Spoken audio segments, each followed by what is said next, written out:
가난해진 형제는 하나님이 자기를 높이실 때 자랑을 하고, 형편이 가난해졌는데 때로는 가난한다고 밟혀서 낮아지만 사는 게 아니라 하나님이 이렇게 인정해 주실 때 그것을 자랑하고, 부유한 사람, 재물이 좀 있는 형제는 하나님이 자기를 낮추실 때에 기뻐하라. 좀 이해되세요? 재산이 좀 있는데 그 재산 때문에 내가 인정받는 게 아니라 재산을 잃어버리고라도 내가 낮아지게 될 경우가 생기거든. 그것을 기뻐하라. 말씀이 쉽게 받아들이진 않지만 진리입니다. 좀 더 성숙되면 이 말씀 이해가 되겠죠. 그러면서 부자도 이유를 서죠. 부자도 들에 핀 꽃과 같이 사라질 때가 반드시 온다. 부자는 영원합니까? 완전할까요?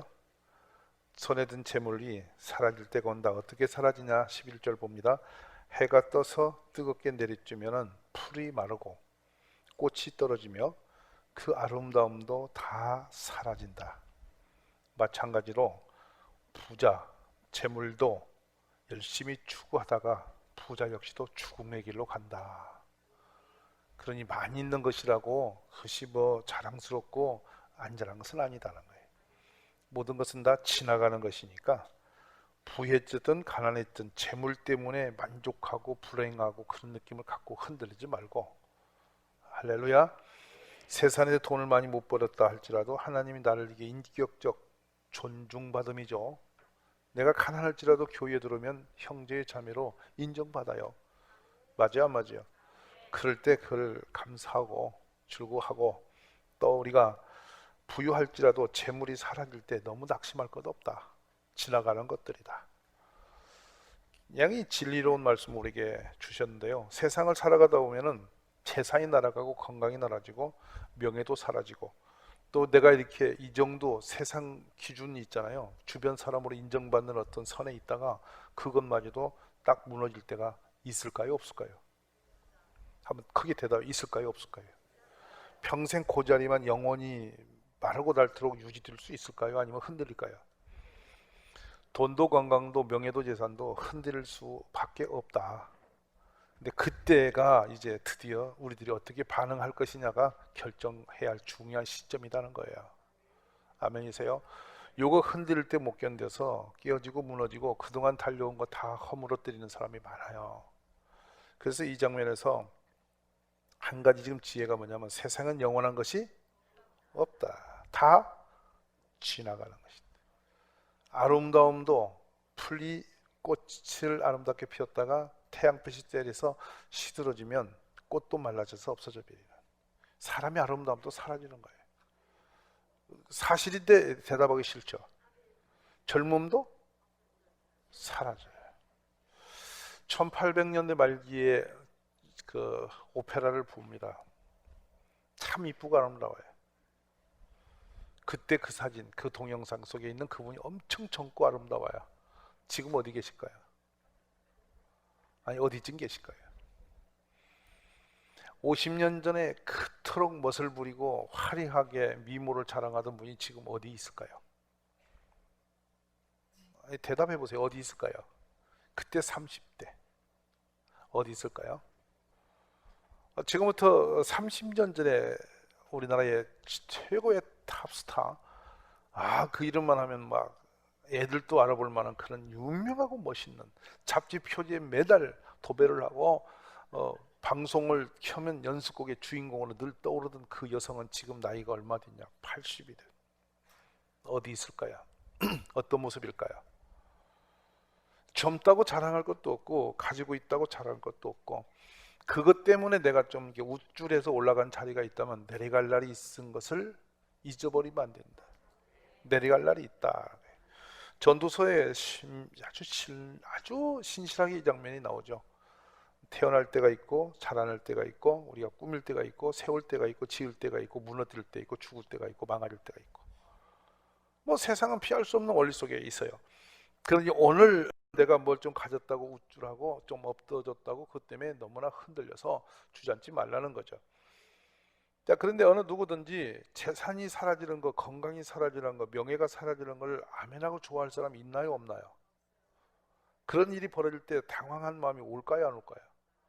그럴 때 믿음이 살아날까요, 죽을까요? 자꾸 사기치지 마시라고.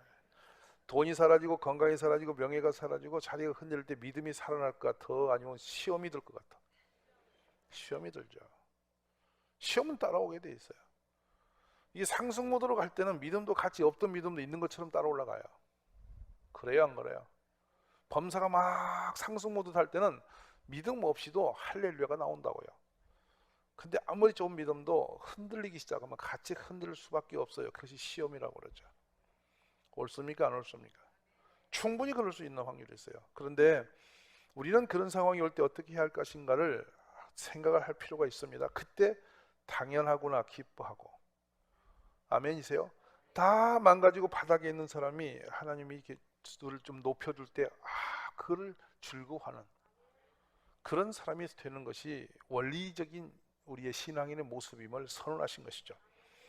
욥기 1장 21절에 이 장면들이 그려집니다. 내가 모태에서 알몸으로 나왔사온즉 또한 알몸이 그리로 돌아갈 것이다. 어머니 뱃속에서 뭘로 왔어요? 알몸으로 왔고 갈 때는 알몸으로 돌아간다. 인정하세요. 혹시 땅 문서 들고 나오셨어요? 아무것도 없이 나온 거예요. 그리고 아무것도 없이 가는 인생이에요. 그래서 이 하루 먹을 게 있으면 족한 줄 알라는 말씀이 그리 나온 거예요. 아멘이죠? 근데 오늘까지 살아오는 날 동안 먹을 거 없어 헐벗지 못 굶주리거나 죽지 않고 살아온 것은 맨손으로 왔지만 살아온 것은 은혜라는 거예요. 지금 내가 아무런 망치 들고 집 하나 벽돌 한 장 쌓을지 몰라도 아파트 고급 아파트에 들어가 살고 있으면 그것이 은혜의 기적이지. 기적이에요. 내 손으로 집질하면 지켰어?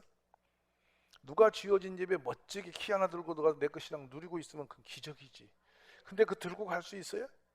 없어요. 혹시 아파트 들고 청구하실 분 있어요? 없어요. 좋은 차 모시고 올라갈 분, 천국이니까 차 타고 올라갈래요? 있어요, 없어요? 없어요. 우리는 원이 취되는 거예요. 처음 스타를 다시 돌아갑니다.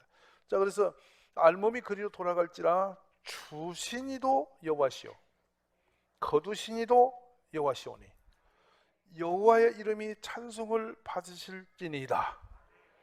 누가? 욥이 그랬어요. 욥이 이렇게 했다는 얘기를 들을 때 우리는 소름이 돋을 만큼 멀어요. 이거 말이 되나?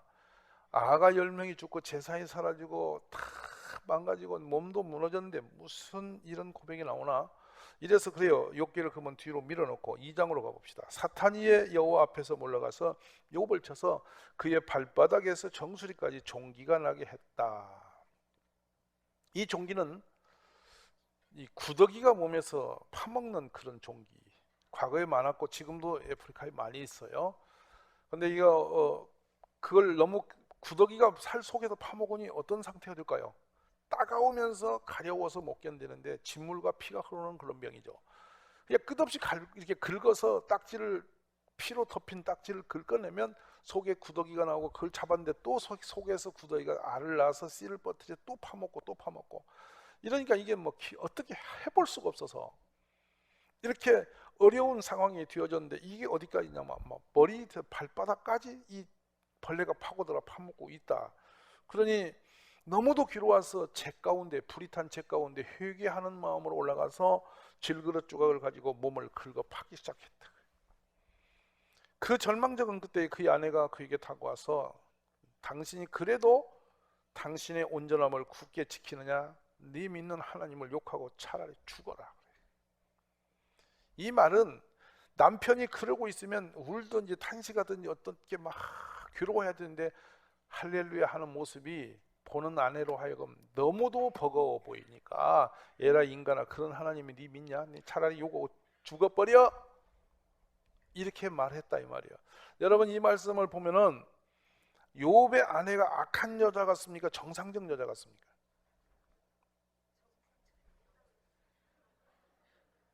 정상적인 것 같아? 악한 사람 같아? 아니 자수하세요. 실제로 지극히 100점짜리 부인이에요. 남편이 그 지경 되었어. 자식이 다 죽고 재산이 홀랑당하고 종들이 다 죽어나가고 뭐 집이 풍지박산이 났는데 이제 자기 몸이 완벽하게 망가졌으면 그쯤 되면 뭐 욥이 막 손 놓고 막 통곡을 하든지 어찌하고 있어야 할지 알고 가봤더니 잿더미 앉아갖고 할렐루야? 누가 비정상이야? 아니 대답하세요. 욥이 지극히 비정상이고 지금 이 상태로 남편이 이러고 앉았으면 미쳤구만, 이단이구만, 저거 미쳐도 적절히 진짜 제대로 미쳤구만, 이렇게 할 부인이 100이면 100이라고 나는 생각해. 제가 여러분 우리를 폄하하는 게 아니고 실제적이에요. 이 성경이니까 아닌 척하지 마세요. 실제적으로 그래요. 이 부인은 지극히 정상적인 말을 했는데 놀라운 얘기입니다. 이 부인이 했던 이 말은 누가 그렇게 하고 싶었던 말이었냐면 사실은 사탄이 하고 싶었던 말이에요. 사단이 그토록 숨어서 하고 싶었던 그 위침을 욥의 아내 입을 통해서 딱 그 타이밍에 탁 디댄 거예요. 우리 똑같습니다. 괜찮은 척하고 믿음 있는 척 살았는데 결정적인 상황이 딱 돌아오면 그때 사탄이 그토록 원하던 것을 나도 모르게 탁 해버립니다. 나는 아니야, 나는 그럴 수 없어, 나는 그렇게 살고 싶지 않고 나는 하나님의 편에서 하나님의 사람으로 내가 얼마나 멋지게 믿음 생활 잘하고 있는데 어림도 없는 소리 하고 있어. 그런 소리 꿈에도 하지 마. 전부 다 그런 야무진 생각을 가지고 이 자리에 앉아 계실 것이며 그렇게 안 될 거라고 여러분은 스스로를 이렇게 위로하며 앉아 계실 것인데 상황이 이쯤 되면 이 욥의 아내가 부르짖던 그 말을 피해갈 사람이 몇이나 있을까 하는 것이죠. 결국엔 욥의 아내는 그것이 자신의 감정으로 너무도 격하고 남편이 얼마나 미련맞고 하면 차라리 그렇잖아요. 상태가 너무 안 좋으면 차라리 믿음이 없는 모습으로 앉아있으면 이해가 간단 말이에요. 하나님께 재앙을 당했다고 이해를 하면서 서로가 이루라도 하고 끌어안고 울기라도 하겠는데 인간이 다 망해갖고 앉아서 몸이 다 망가진데 그때 무슨 주신이도 여호와 취하시는 하나님 할렐루야 이러 말이 될 법한 소리를 하고 있어야 된다. 그런데 놀라운 것은 그 정황이 우리에게도 언제든지 이와 비슷하고 이와 유사한 상황들은 평상시에도 어김없이 찾아올 수밖에 없어요. 여기서 나는 아니야, 아이고 어림없는 소리 말어, 뭐 내 상황은 뭐 아니기 때문에 이렇게 여러분이 생각한다면 착각이에요. 우리는 시험을 피해갈 사람이 한 사람도 없어요. 저나 여러분이나 여기서 안전한 사람은 누구도 없습니다. 그래서 그가 말합니다. 네 하나님을 뭐하고 죽으래? 차마 우리는 지금으로 드러내놓고 욕은 못할지라도 마음속으로 하나님에게 원망하는 마음이 생길 수 있는 정황들이 끊임없이 온단 말이에요. 수도 없이 온다 이 말이에요. 왜? 내가 감당할 수 없는 선에 딱 맞닥뜨리고 내가 이해할 수 없는 상황이 내 앞에 딱 도래하면 그때 나는 본성이 드러납니다. 그리고 감정으로 내 인간의 가지고 있는 모든 상황으로 그대로 디밀면서 소리내게 돼 있어요. 이게 사탄이 기다리는 타이밍이에요. 그런데요, 욥이 어떻게 말하냐? 그가 이르되, 아내에게 말합니다. 그대의 말이 한 어리석은 여자야 말 같다. 이 용어로 이 상황의 그 번역을 가서 보면 어떤 상태냐면 당신이 믿음이 없는 세상에 죄 많은 사람과 같아. 아마 이렇게 갖다가 우리가 좀 이해를 하면 매우 쉬운 정황이에요. 아내가 악하고 못되고 믿음이 없고 형편없는 여자라는 얘기가 아니에요. 보통 세상 사람들처럼 당신이 그리 되는 거냐? 안타까운 말을 하면서 그런 사람들처럼 살지 말자. 사랑하는 여러분, 우리는 정체가 하나님의 자녀이죠. 상황이 오면 하나님이 없는 사람과 동일하게 반응할 수 있을까요, 없을까요? 안 믿는 사람만큼 그 수준으로 돌아가서 그런 생각과 그런 상태로 우리가 생각하고 말하고 허둥거리면서 돌아다닐 수 있을까요, 없을까요? 자수해 보십시오. 어느 날인가는 하나님이 뜨겁게 내 손을 붙들고 계신 것 같았는데 상황이 불행해지고 어려워지고 답답해지고 나면 내가 반응을 어떻게 할 것 같습니까? 믿음이 없었던 밖에 있는 사람과 내가 차이점이 없는 모습으로 그 정황 속에 헤매일 수가 있을까요, 없을까요? 저는 그렇게 생각합니다. 거의 100% 사람들이 거기서 흔들리더라는 거예요. 무너지더라고요. 자, 재산이 살아갔습니다. 자녀가 죽었습니다.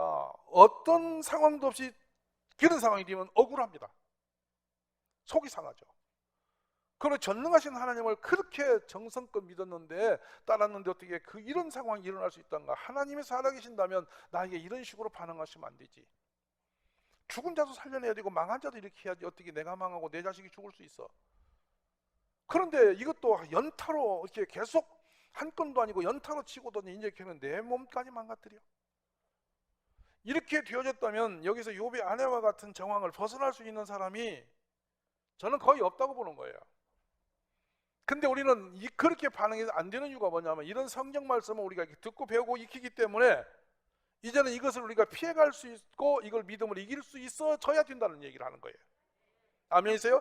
그리고 나서 말합니다. 네 하나님 욕하고 죽어라. 차라리 그렇게 너가 이렇게 망가뜨리는 하나님이시라면 차라리 그 하나님을 차라리 원망하고 죽어버리는 게 낫지. 이렇게 하고 있는 거예요.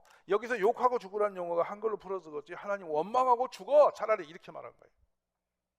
이 정도인데 뭘 기대할 게 더 있어? 바라볼 게 뭐 있어? 이제는 뭐 다 날고 남편이 죽게 생겼는데 부인이 못할 말이 뭐 있어요? 아이고 막 이제 다 죽었네. 차라리 그럴 바에는 막 믿음이고 뭐 다 죽어버리자, 막 그만두자 이렇게 탁 털고 돌았을 때 그게 사단이 한 말이었다는 거예요. 아멘이세요? 근데 우리도 알지 못하게 평상시 그토록 우리가 신령과 경건으로 살았는데 어떤 상황이 딱 맞닥뜨리면 우리가 사탄이 그토록 기대했던 쪽으로 그렇게 반응하면서 그 일을 해주고 있다는 얘기죠. 안전한 사람이, 이걸 제대로 이길 사람이 지상에는 별로 없다는 거예요. 그렇지만 오늘 이런 말씀을 대하면서 우리가 영으로 깨어나고 회복되어지고 이길 수 있는 믿음의 사람이 되시기를 원한다 이 말이에요. 그래서 말합니다. 우리가 하나님께 복을 받았은즉 화도 받지 아니하겠느냐? 원리는 맞아요, 틀려요? 욥이 지금 원위치기에서 보는 겁니다. 전체를 좁은 틀에서 보지 않고 전체 세계를 다시 하나님의 관점에서 넓게 보는 것이죠. 자, 첫 시간에 우리가 시험과 환란이 들거든 지혜를 구하라고 그랬죠. 이게 뭡니까? 세상을 다시 보는 눈을 열어요. 이 상황의 시험에 빠져서 거기에 좁아지는 마음이 아니라 넓은 관을 열고 하나님의 관점에서 세상을 보는 거예요. 보았더니 어떻게 하냐? 복을 받은 것도 하나님이 주신 거고, 그렇다면 화도 따라올 수도 있지. 이렇게 인정하면서 이 모든 일에 욥이 그의 입술로 범죄하지 아니하니라. 우리는 안전지대에 서 있을 수 없습니다.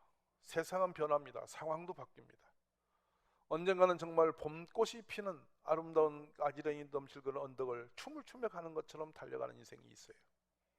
모든 사람이 박수를 치면서 환영하고 정말 온 세상 사람이 나를 바라보면 존경하면서 그 위로함이 넘치는 그런 아름다운 길을 걸을 때가 있어요. 꽃길을 걷는다고 그러죠.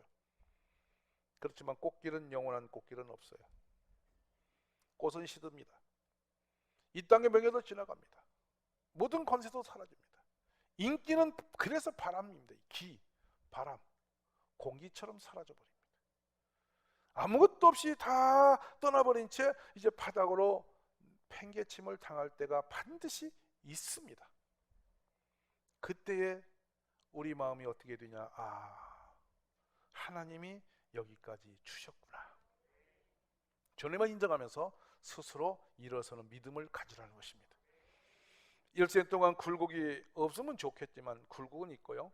인생은 완전한 존재가 아니기 때문에 늘 우리 내가 선 줄로 생각하며 삽니다. 그리고 더 놀라운 것은 내가 되지도 못했는데 된 줄로 자꾸 생각하며 삽니다. 우리 모두 그렇습니다. 내가 이쯤이면 됐지, 이쯤이면 섰지, 이쯤이면 내가 괜찮지, 나는 이 정도 믿음이 있지 라고 생각할 수 있다는 거예요. 그러나 성경은 말씀합니다. 선 줄로 생각할 때 넘어질까 조심하라. 아멘이십니까? 더 무서운 말입니다. 되지도 못하고 스스로 된 줄로 생각한다면 스스로를 속이고 있는 것이다. 우리는 제일 불쌍한 사람이 자신이 자신에게 속아 사는 사람이죠. 이 밤에는 우리가 이런 수렁에서 깨어날 수 있는 믿음의 사람이 되시기를 간절히 원합니다. 그래서 야고보 1장 8절에는 두 마음을 품어 이 모든 일에 정함이 없는 자라는 게 뭡니까? 우리 속에 두 마음이 있다는 겁니다. 안전하지 않다는 것입니다. 그래서 누구를 늘 의지하냐면 하나님을 포함해서 인정을 하는 거예요. 망할 때도 하나님 인정하고 잘 될 때도 인정하고 어려울 때도 인정하고 시험이 들 때도 하나님이 그리하셨다라고 인정하면 그 상황을 빠져나갈 수 있는 길이 열려 있어요. 우리 그런 믿음의 용사가 되시기 바랍니다. 내 형제들아, 너희가 여러 가지 시험을 당하거든 온전히 기쁘게 여기라. 자, 말씀을 맺습니다. 부한 성도가 많은 재물을 잃어버릴 때 마음이 편안하고 찬송이 나올 사람은 단 한 명도 없을 겁니다.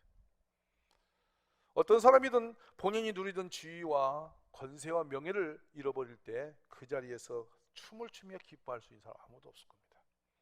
근데 주님은 말씀합니다. 주시니도 여호와, 거두시니도 여호와시니 우리는 그냥 모든 상황에 하나님을 시인하며 기뻐하자, 이렇게 말씀을 주십니다.